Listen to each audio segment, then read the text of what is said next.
हेडलाईन्सचे प्रायोजक आहे NBC bearings, लांब पळण्यासाठी।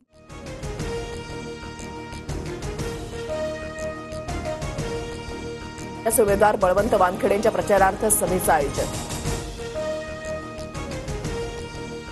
अजित पवार गटाचा जाहीरनामा आज दुपारी 12 वाजता प्रसिद्ध होणार। सुनील तटकरेंसह राष्ट्रवादीचे नेते उपस्थित राहणार।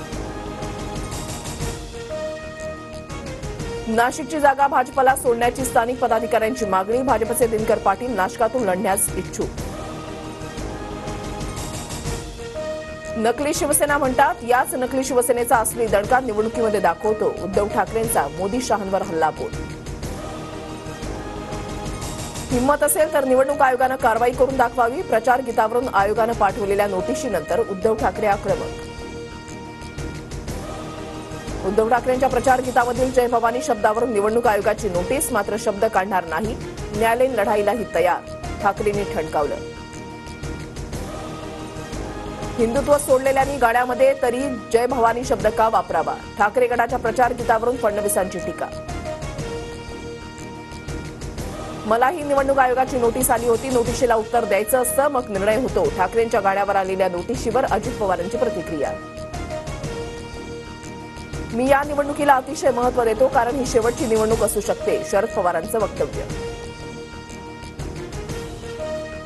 14 ते 15 जागा मिळाव्यात अशी आमची इच्छा होती, पण शरद पवारांनी सांगितल्यानं 10 जागांवर समाधान मानलं। जागा आटपावरून जयंत पाटलांचं वक्तव्य।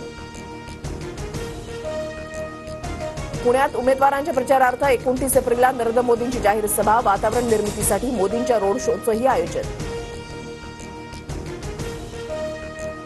यवतमाळमध्ये उदय सामंतांच्या कारवर अज्ञातांकडून दगडफेक। राळे गावातील माहितीच्या प्रचार सभेवेळी घटना। मिलिंद नार्वेकर कुठे जाणार नाहीत, नार्वेकर माहितीमध्ये जाण्याबाबतच्या चर्चांवर उद्धव ठाकरेंची प्रतिक्रिया। कोल्हापूरचे महाविकास आघाडीचे उमेदवार शाहू महाराजांना वंचित पाठोपाठ एमआयएमचाही पाठिंबा।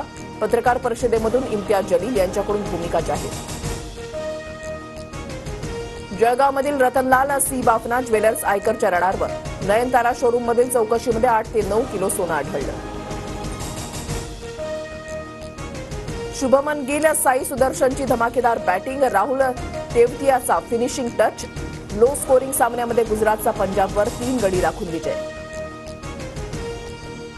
25 एप्रिलपर्यंत किनारपट्टीवर उकाडा जाणवण्याचा अंदाज, तर राज्याच्या इतर भागामध्ये मेघगर्जना आणि विजांच्या कडकडाटासह पावसाची शक्यता। दिल्लीचे मुख्यमंत्री अरविंद केजरीवाल यांच्या याचिकेवर आज हायकोर्टामध्ये सुनावणी। कथित मद्य घोटाळ्याप्रकरणी ईडीच्या समन्स विरोधात केजरीवालांची याचिका। हेडलाईन्सचे प्रायोजक आहे एनबीसी बेरिंग्स, लांब पळण्यासाठी।